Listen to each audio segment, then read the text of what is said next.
Professor Sarah de Lange, thank you very much for joining our interview series. Let me start right away with the first question.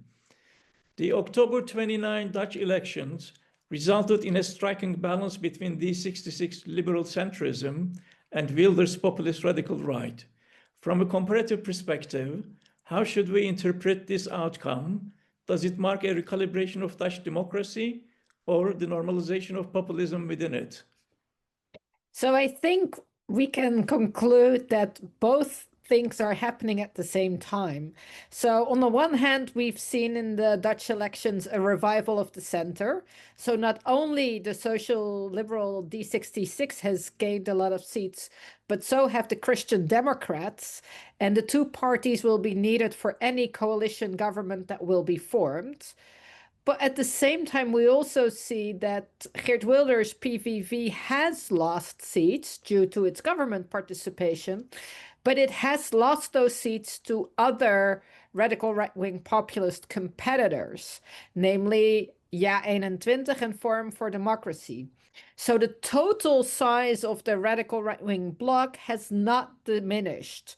It's as strong as it was in the 2023 elections. It's just more fragmented. Right.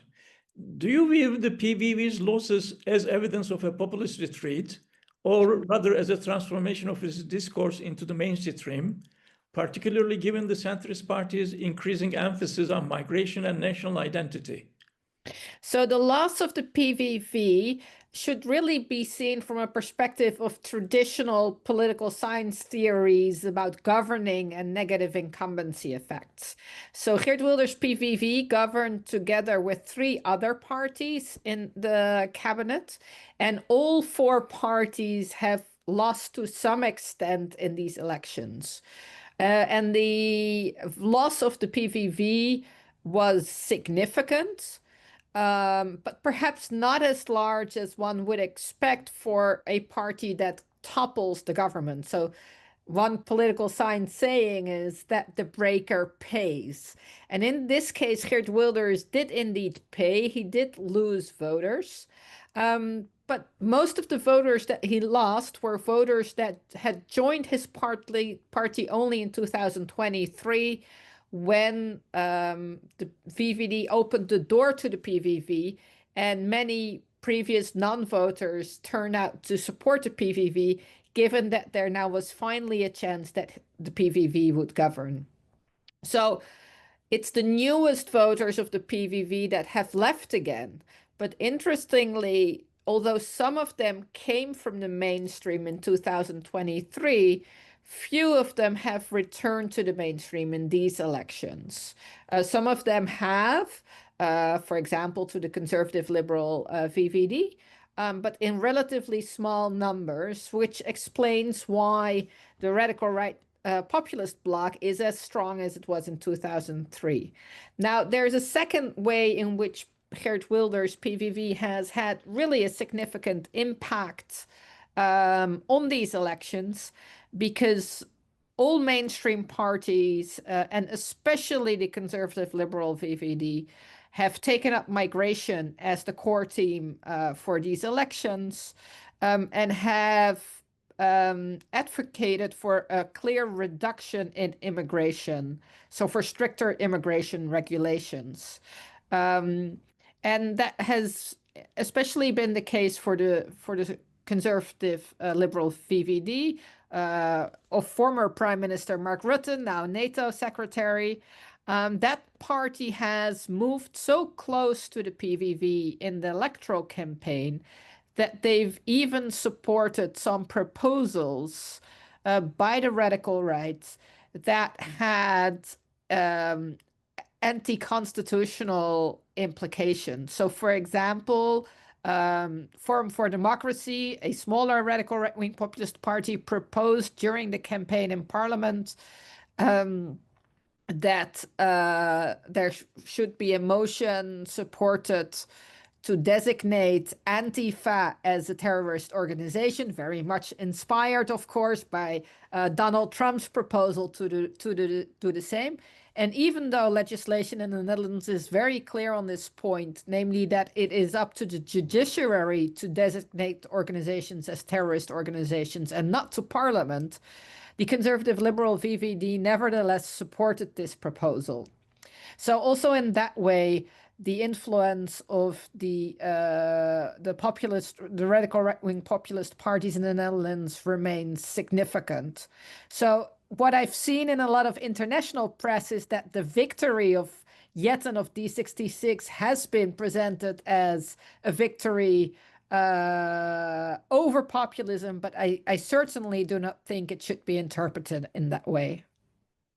Right. To what extent does the Dutch experience illustrate the idea of a stabilized populism, where populist rhetoric persists even as its organizational strength fluctuates?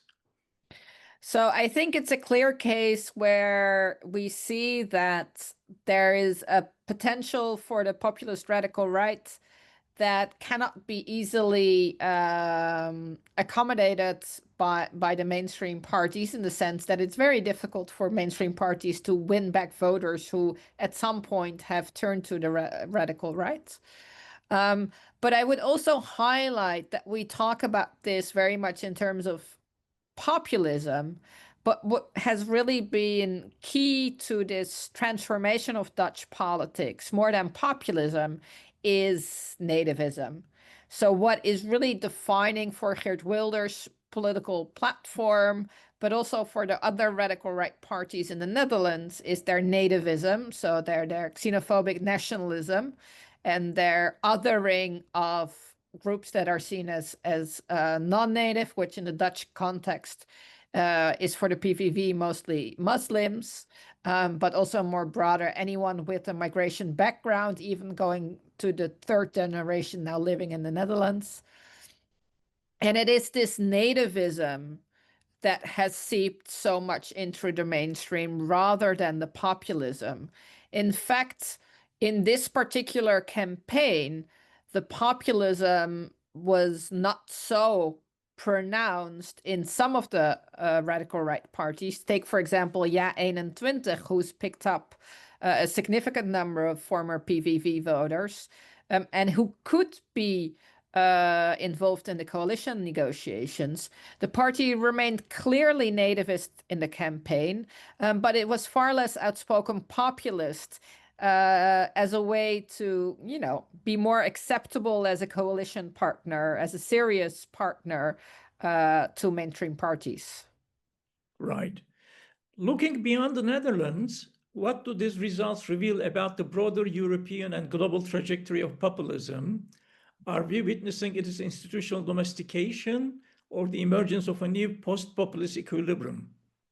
So I think what we're seeing is not its domestication, because what's also very clear already from the start of the campaign, when it became evident that Geert Wilders would not be acceptable as a coalition partner to mainstream parties for the next government.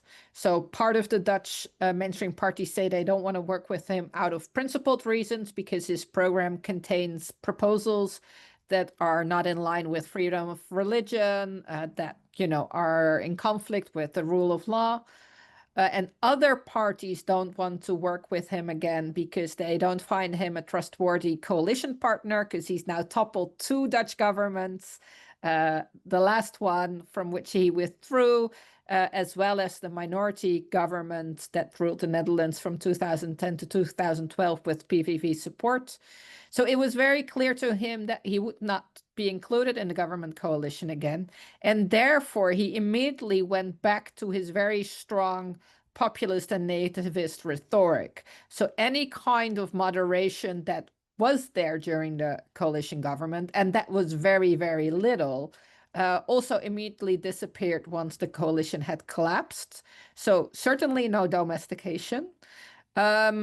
I also don't necessarily think that we're in a post-populist age. As I indicated, the radical right in the Netherlands remains as strong as ever. And what was also very notable in the first survey data that we've seen of the election is that the group of voters that considers voting for one of the radical right parties in the Netherlands has actually grown. So the potential for the radical right to expand even further in future elections is certainly there. Right. Building on your research on party agency and leadership, how do you assess the contrasting political performances of Rob Jetten and Geert Wilders, one mobilizing optimism and inclusivity, the other polarization and grievance? So, I mean, these are two very different parties, of course, in terms of ideology, but also in terms of party organization. And I think this is a very important part of the story for the Netherlands, and that sets the Netherlands apart from other countries in Western Europe when it comes to the radical right. So Geert Wilders, PVV, joined the government in 2024, having had no significant experience with governing at the local or the regional level. Why is that the case? For two reasons. First of all, Geert Wilders' party has not a traditional membership base.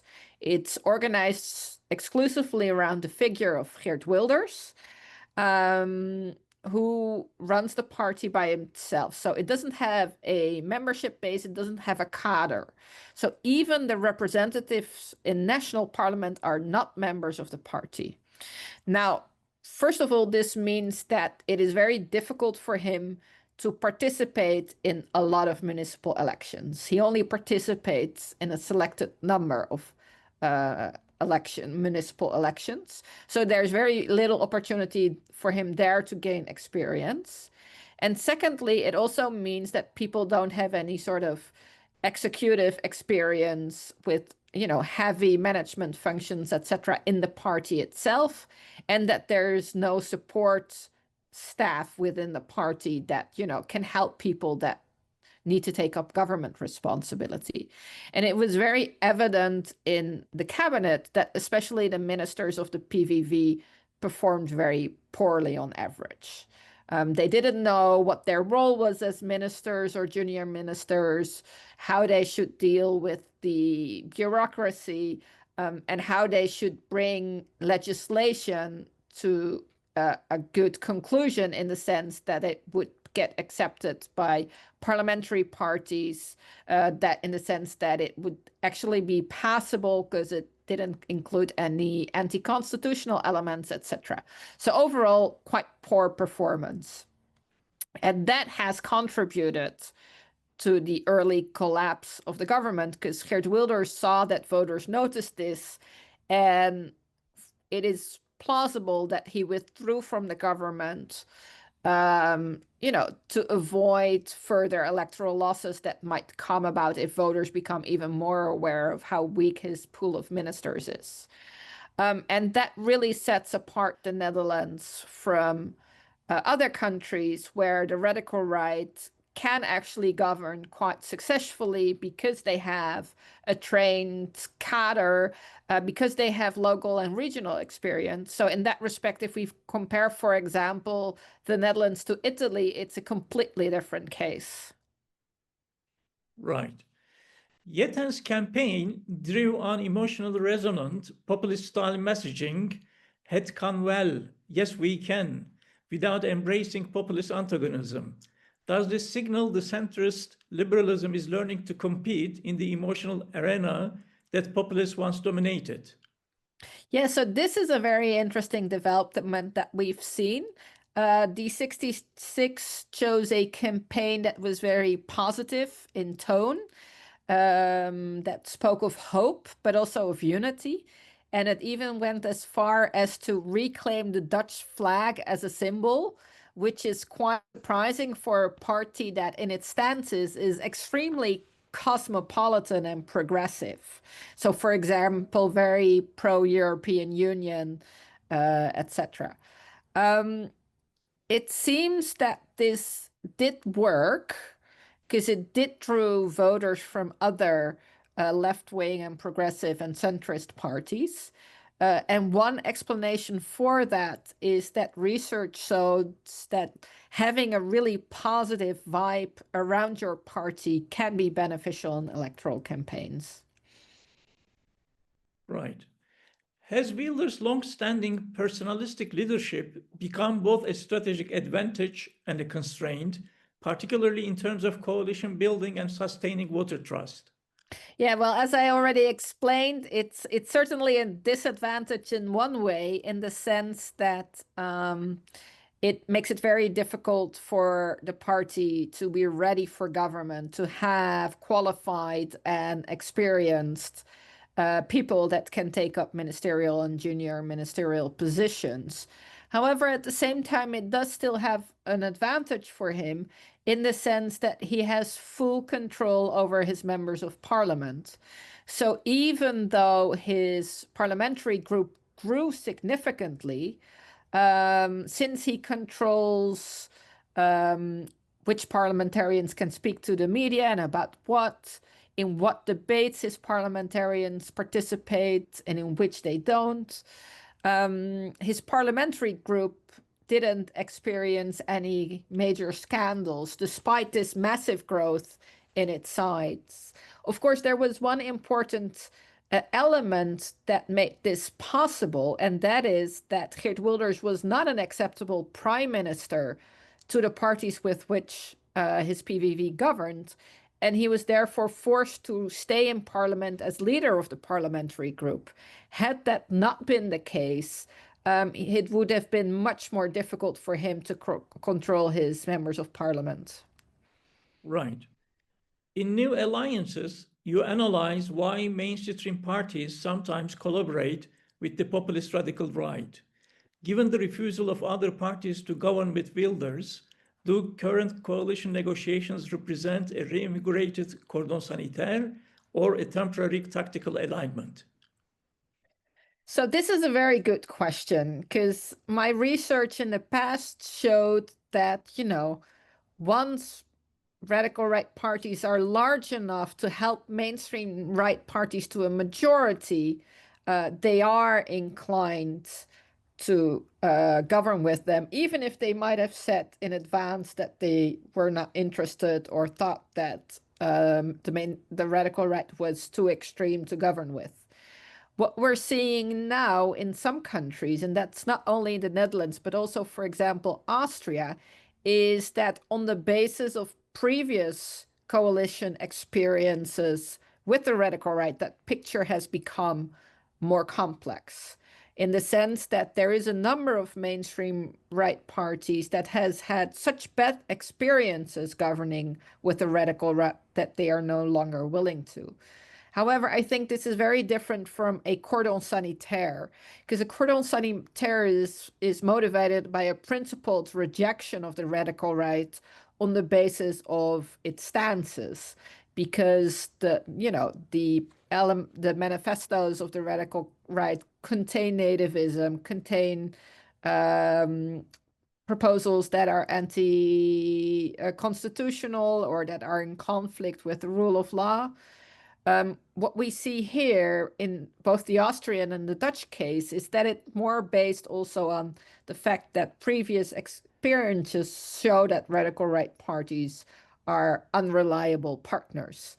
And of course, that is a more pragmatic argument that can also, be abandoned. For example, if the radical right gets a new leader that is believed to be more trustworthy, or if the mainstream right changes leadership and feels differently about cooperation with the radical right. So in that sense, I think we should really keep these pragmatic reasons separate from the more principled exclusion that is represented by a cordon sanitaire. What are the long-term risks and benefits of excluding the PVV from coalition governance? Could such exclusion paradoxically reinforce its anti-establishment narrative as observed in other European contexts? I think this is a very valid question. So, of course, the advantage is that there will be no negotiations about plans that are anti-constitutional. If we look at the previous cabinet of which the PVV was part, that cabinet tried to declare an asylum crisis in order to have emergency legislation put in place that would partially circumvent parliament. And of course, that would be a sign of democratic backsliding if that had indeed happened. Luckily, some of the government parties changed their mind on it last minute, and it never came to fruition. But the idea was clearly on the table.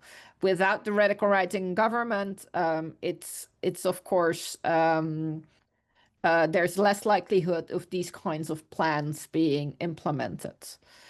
The downside is very clearly that it makes the rhetoric of the radical right more believable, namely this idea that there's an elite that governs the country and that is not in touch with what citizens want, because they exclude the radical right that also represents a part of the population.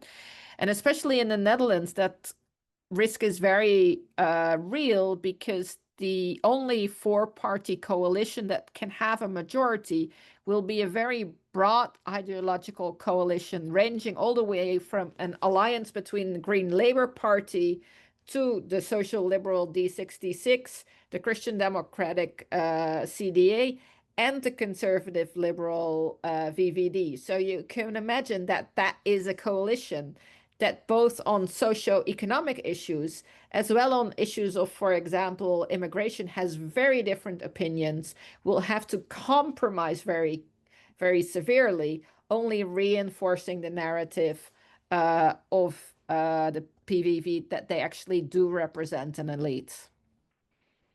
How might a centrist multi-party coalition led by D66 influence the structure of competition in Dutch politics? Could it serve as a model for containing populist disruption in fragmented systems elsewhere?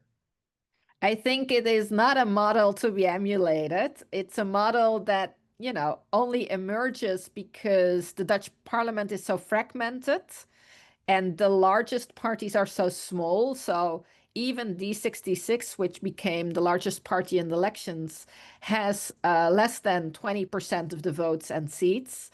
And the same goes for the other parties that will be in the coalition. They have between 15 and or around 15% of the votes. And that makes the structure of the Dutch party system very untenable long term, because it does require these 4 or 5 party coalitions. That would also have been the case if the PVV had not been excluded, and those are very likely to be unstable, leading to short governments and little policy output. So I think it's actually the other way around. If we look around at Western Europe, I think the Netherlands could benefit greatly if it had more the structure of, say, a Scandinavian party system with a clear left-wing and right-wing bloc than this current fragmented system that it has to deal with. Your work on party civil society linkages shows that strong organizational ties stabilize voter support. Does the 66 success suggest that centrist parties can rebuild civic connections that were eroded by decades of depolitization? Conversely, how does the PVV sustain long-term voter loyalty despite its limited organizational infrastructure and weak civic embedding? Yeah, so I mean, let's just start by observing that in the Netherlands, political parties generally have weak linkages to civil society organizations, and that this also partly accounts for the fact that Dutch elections are so extremely volatile. They are amongst the most volatile elections in Europe. Now, it's interesting because the 2 largest parties in the elections, D66 and the PVV, are actually both known for not having a lot of these traditional ties. So I think what that indicates is that they might be very successful in these particular elections, but they could also just as easily lose their support again. And this goes especially for D66, which has always been a party that has known very high highs, but also very deep lows. It has an extremely volatile electorate that also considers a lot of other, both left and right-wing, more progressive parties at election time. This is slightly different for the PVV. It doesn't have ties to civil society organizations at all. But we do observe that it has a very loyal electorate that stays faithful to the PVV for a number of reasons. First of all, because PVV voters genuinely believe that Wilders is the only person who can change immigration policy the way they want to. And we see in election surveys that 90% of PVV voters believe that immigration is the biggest social challenge the Netherlands is facing. And they do believe that Geert Wilders is the most competent and trustworthy to act on that. But secondly, also because they are voters that have relatively high levels of political distrust and are therefore unlikely to go back from the PVV to the mainstream. How much of the PVV's enduring appeal still stems from regional and class-based resentment, and how much from broader cultural anxieties related to immigration and demographic change? So I think that both are connected. We do see that Geert Wilders' PVV is more successful outside of the big cosmopolitan cities and the Randstad in the Netherlands. So the Randstad is the central area enclosed by big cities like Amsterdam, Rotterdam, Utrecht. We see that the PVV performs better outside of that. And that is partly to do also with the sentiment of regional resentment. So the idea that people in those areas where the PVV is successful are not being taken seriously by the political and economic and cultural center in the Netherlands, that they're not being adequately represented, that there's no respect for their norms and values and their traditions. But you know, those feelings are also partly rooted in real life developments in these regions, such as economic decline, the outmigration of young citizens, and decline in public and private services. So even though there might not be so many migrants, particularly in these regions, these socioeconomic developments do feed into anti-immigrant sentiments, not in the last place because Wilders consistently makes connections between immigration and other social issues. Right. In your co-edited volume, Gender and Populist Radical Right Politics, you highlight the gender dimensions of populist leadership. How do you interpret the symbolic contrast between Wilders' assertive masculine populism and Jetten's inclusive liberal masculinity? Yeah, so that is a very interesting one because the Netherlands will, with Rob Jetten, will have its first openly gay prime minister that is about to marry his male partner. And he also, you know, he's always been very open about that. And it was an important feature in the campaign where he talked a lot about his upcoming wedding. And this stands in stark contrast with this traditional masculinity advocated by Wilders, but even more so by Forum for Democracy of Thierry Baudet.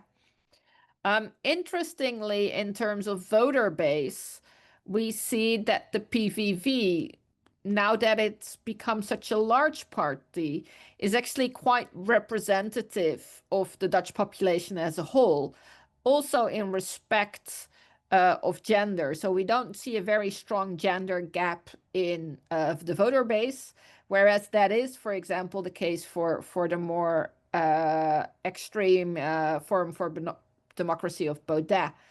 So here it seems to be a case that female voters are not put off by the masculine leadership style of Wilders, and also not by the program that is not particularly outspoken on gender issues. Does the normalization of openly gay political leadership in the Netherlands challenge the gendered and heteronormative foundations of populist radical right discourse, or does it reflect a uniquely Dutch liberal exceptionalism? So this is quite an interesting question. You do see in the campaign that it is not really possible for Geert Wilders to attack Jette on the basis of his sexuality and his the fact that he's marrying his male partner, because of course part of Dutch perceived identity is that it's very tolerant towards the LGBTQ community. That doesn't mean that PVV supporters feel the same. They have very mixed attitudes when it comes to LGBTQ questions. Of course, given that it's been implemented for a long time, there's not a great resistance to, for example, gay marriage. But if you ask questions about more contemporary sexuality issues, such as trans rights or stances on non-binarity, you do see that, the voters have a very heteronormative perspective. And finally, Professor De Lange, does the Dutch election signal that liberal democracies are learning to integrate populist effect without embracing its illiberal impulses? Or are we entering a phase of hybrid politics where the emotional grammar of populism becomes a permanent feature of democratic life?